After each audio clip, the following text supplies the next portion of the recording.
I have such a mixed response for this. This is probably the question I was like least looking forward to. I have a really mixed relationship with the Dutch healthcare system. Welcome to Expats Everywhere. Can you tell us your name, where you're from, and a little bit about yourself?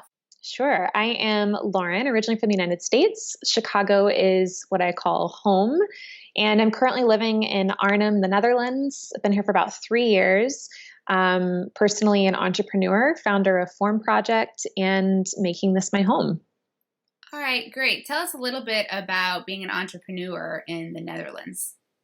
It's funny. I'm not actually sure I would have done this in the United States. So there's definitely an entrepreneurial spirit here in the Netherlands that's just very supportive of people starting their own businesses. It comes with challenges, not having Dutch as my native language and also not having a community or kind of an established network, especially since I'm now in my 30s and kind of starting over in a certain sense. But there's also just a ton of organizations, volunteer groups where you can come together and collaborate and share ideas. So there is a really, kind of this like fabric of support that I would say throughout the country. Okay, great. And what other expat jobs have you seen are available there? I know that there are a number of people like me who are on what's called like the ZZP'er, which is a freelancing, like have your own business. The DAFT is pretty common, which is the Dutch American Friendship Treaty, which also allows you to start a business. I think you just have to maintain a certain amount of money every year in terms of your income. Beyond that, I do see a lot of individuals in the expat community coming over from American-based organizations. So for example, a lot of consulting organizations or positions where they're coming in as kind of an expert. The Netherlands pays, or I would say at least prides itself on bringing over talent or expertise that they consider themselves to not have in abundance within the country. And the last industry I would say that's pretty big is healthcare. So tell us about a typical day for you. What does that look like? Well, since I'm in the entrepreneurial world, every day is a little bit different. So for me, I spend a lot of time just kind of building up my online presence right now, working on programs, delivering those, and networking. On the weekends, my husband and I spend a lot of time out in nature. That's been a huge piece for us. That's been really different from Chicago lifestyle, where we had a lot of commuting and there was a lot of concrete. Here we live in a bit more of a town. And so we can get to the big cities like Amsterdam or Rotterdam or Utrecht pretty easily with public transportation, but we can also enjoy time out in nature in the parks and have a lot of greenery and use that time to reset.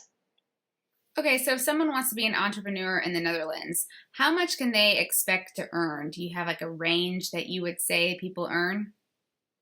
I don't know. I would imagine that it's in part due to your industry. It's also probably in part due to your financial situation. Like, are you the sole breadwinner, the sole moneymaker in your family? Do you have that incentive? Also, just in terms of your basic motivation and how hard do you want to be working or what your aspiration is. So I think it's really dependent on the person and their circumstances. And how much would you say people need to make to be able to live there, to live comfortably? I think you could probably be anywhere from 40 to 60,000 and live pretty comfortably. It's a much lower income range than what I would say is required in the United States on comparison. You could easily be traveling with that based on how you kind of spend, save, design your travel trips. You could pay for an apartment with that. You could have like a pretty moderate style of living off of a pretty moderate income, I would say. And is that range USD or Euro? I tend to flip back and forth pretty easily on USD to Euro. I would say it's probably Euro is the easiest way to measure it. Okay, so if someone's making $40,000 a year living there, can they save any of that or probably not? Yes, you could save. Just depends on what your lifestyle is. It wouldn't be a ton of money, but it's possible. Okay, so someone's an entrepreneur, they want to move there. How much money should they bring with them to get started? So I think our situation was a little bit different just since for my first year, I took a year off on a personal sabbatical and I got started this past year. Actually, I went back for my master's. for the first kind of 3 years, we were actually living primarily off of my husband's income. I think probably a couple of thousand over would be a good starting point, just to make sure that depending on what your work situation is, if there was some sort of delay on your first couple of payments. I know we had a couple of hiccups when we were first getting started. There was this kind of like cyclical process of, to get a bank account, you have to have a cell phone, but to have a cell phone, you have to have a bank account. And so it did help for us having just what felt like for us a cushion of safety. So that as we were working through some of those like nuances of just getting started and founded, we didn't feel like we were in any sort of like a financial pickle. Great. So then for packing, how should someone pack when they move, and what's the weather like there? It rains a lot here, much more than we thought, at least. So definitely pack for wet. And I think that goes for like rain jackets, but also shoes, but also pants, because the other thing that's a really big part of the lifestyle here is biking. So what I found is all of my short, really cute jackets, I would end up with just like a wet crotch if it had been like raining on me going somewhere, which was a lovely surprise and a wonderful way to spend your entire day. But what we ended up doing when we moved over is we actually packed 4 big suitcases.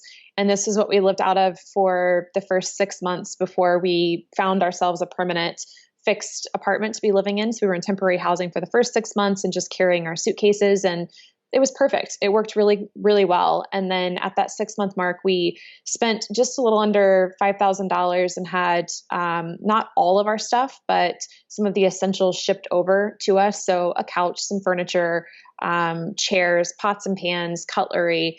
And that's what we've been living off of since we've been here for the last 3 years. And our apartment's pretty well stocked for what we need.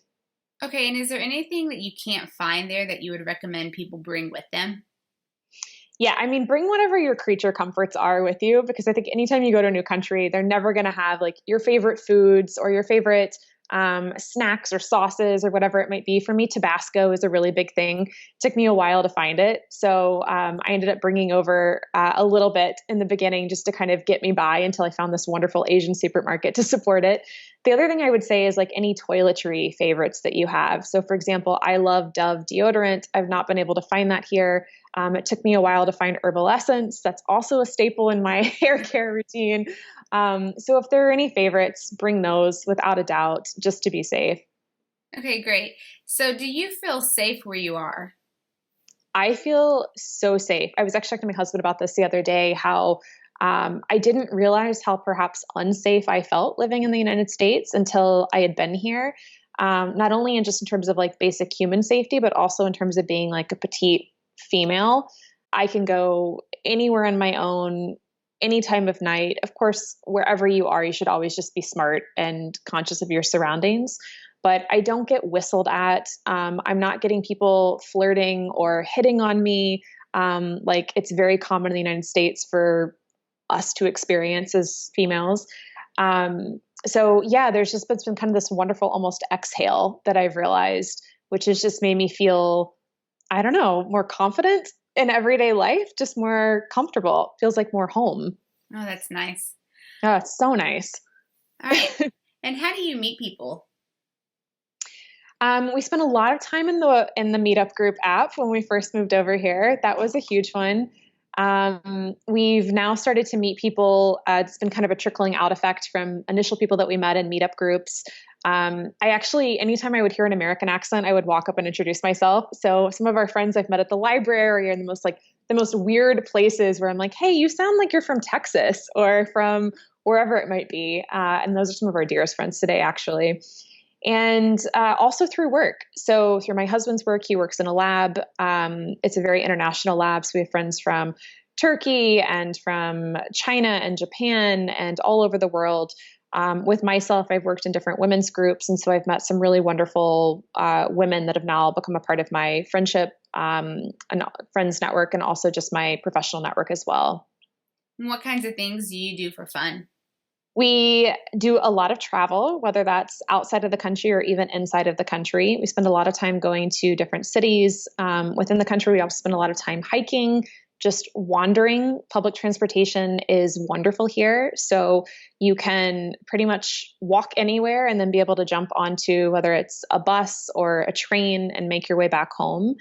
And then I think probably in many ways very similar to what you would do in any place that you call home, which is hanging out with friends and checking out new restaurants, get-togethers. I would say that hosting at home is a pretty big thing here. So while it isn't uncommon to go out and have a drink at a bar, it's also not uncommon to have a bunch of friends over, which was a bit new for us in the places that we lived in the United States. So yeah, some normal everyday things, I guess. Yeah. Okay, let's change gears a little bit. And you mentioned this a little bit at the beginning, but what's the visa process like? So we got our visa through my husband's work, which for us was fairly seamless because they had a team of people within their HR department who were helping us translate the entire process. I'm not sure what that would look like outside of having a work facilitate that for you. So I'm not sure. All of my other friends have also gone through a very similar experience where their work had a team here in the Netherlands who was also facilitating that for them. Was your paperwork in English or did it have to be like translated into Dutch? Yeah, it was all in Dutch, our paperwork. And so that's where the HR team came in handy because they like literally sat down with us and translated every single line back and forth to us. What we did find really helpful is Google Translate has this wonderful function where you can just turn it onto a camera and you can like hover over every single thing, whether it's a menu or whether that's a government legalized paper. And it does a pretty good job of translating for you what you're looking at. So we use that a lot in the beginning. We also took, both of us within our first year, Dutch language courses. So we got up to a B2 speaking level, which we don't speak because most of the country speaks English, but it did give us just kind of a baseline confidence in being able to read our mail or any sort of like legal documents that came through to make sure like we weren't being booted or like something weird was being told to us that we were just missing.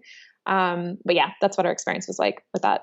Okay, so that's good to know that people navigating the visa process, whether they're doing it as an entrepreneur or with a company, that things will be in Dutch. So they might need help there or at least take classes in a basic level, I guess, of Dutch would be helpful. Yeah, and I'm sure that there are lawyers or allies that you can reach out to support you in that process to help you in that kind of translation back and forth piece. Right. Okay, and how about the healthcare? Do you feel comfortable getting a procedure there if you had to? I have such a mixed response for this. This is probably the question I was like least looking forward to. I have a really mixed relationship with the Dutch healthcare system.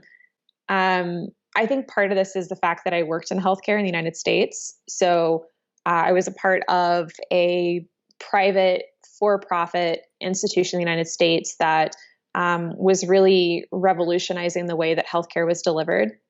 And I realized in many ways that was a very privileged perspective to be coming from. So stepping into a system that is a bit more, I would say, social in nature was a bit of a strong contrast for me. And one of the things that I actually love about it is that it's accessible to everyone. So everyone is paying a base amount to get into it, and you can feel confident that no matter what happens to you, you will always have care. Where I do find myself a bit kind of conflicted is coming from that experience in the United States where you were so empowered to navigate a system as you see fit in that institution I was a part of. I didn't feel like I had that same amount of empowerment or freedom to direct my care here in the Netherlands. So you oftentimes have to see a practitioner that's within your zip code radius. And it's not uncommon that when you see a doctor, you go back to the same facility, you'll see a different doctor. So there's not the same continuity of care, I would say. And while you do get treated, I oftentimes find that you have to really know how to advocate for yourself. So there's this kind of concept of Dutch directness where the Dutch have a very direct style and know how to ask for what they want, which coming from the United States, we don't do that. We take this assumption that everyone has your best interest at heart, and very friendly. And there's kind of this back and forth cadence with it. And so when you bring that into the Dutch healthcare system, it ends up being that they're directing your care. And if you're an empowered patient, oftentimes that can mean that your care can get delayed for months because you're not perceiving it to be perhaps like critical. It needs to get dealt with immediately. So that was a bit challenging for me. And if I had to get a procedure here, I think part of it now, I've been in the system for a couple of years, so I understand how to ask for things a little bit better. But if I'd had to get a procedure in my first couple of months being here, I'm not sure how that would have gone. Yeah, I'm not sure if I would have felt comfortable and confident in that. Okay, so you really have to advocate for yourself. You have to advocate the heck out of it for yourself. Yes, ask lots of questions, anticipate everything. Yeah, and some people have had different experiences, but I know me and a couple of my friends have had very similar to what I'm describing. Okay. All right, so would you say your location where you are is a good travel hub? Why or why not? So we live in a pretty small town that's close to the German border. As I mentioned, most of the Dutch public transportation, it's so easy. So no matter where you are, you can get to a travel hub. I think Amsterdam itself, which is about an hour and a half from where we are, is a phenomenal hub. It's so easy to travel to the United States, to places in Europe. This was actually one of the really big draws for us about living here in the Netherlands specifically, was that we had just complete access to Europe and Asia and North America, pretty much any part of the world that we wanted to travel to. So yes. Great. And what are some pros and cons of living there? I definitely think that the pace of life is a major pro. It's one of the things that I noticed immediately when moving over is that when work is done, work is done. You see this with shops when they close at 5. They're not stocking after 5 until 9 or 10 p.m. Like, they have cleaned the floors, they have restocked, everything is completely closed down at 5, clients, customers out. And so there's this really strong appreciation between work and also life, and realizing that work is a part of your life, work isn't necessarily your life. I think one of the cons perhaps is this Dutch directness piece, that if you're not used to this, it can feel very abrasive and a bit rude. And, what I've seen and also kind of been told is that the Dutch grow up with friends for life. And so if you're coming in for maybe just a year or a couple of years, it can be really hard to break into that network because in many ways, they don't need more friends, whereas we do when we're coming in, living here for a couple of years. So it depends on what you're looking to do in terms of your network. If you're wanting to really experience the local life, it might take a little bit of warming up to. But if you're wanting to just interact with other people that are from across the globe and the world, then it's a phenomenal opportunity for that. Okay, lastly, tell us a little bit what you do for work and how people can get in touch with you. Sure. So my work is Form Project. You can get in touch with me on social media. I'm most present on Instagram these days, but also on Facebook and LinkedIn.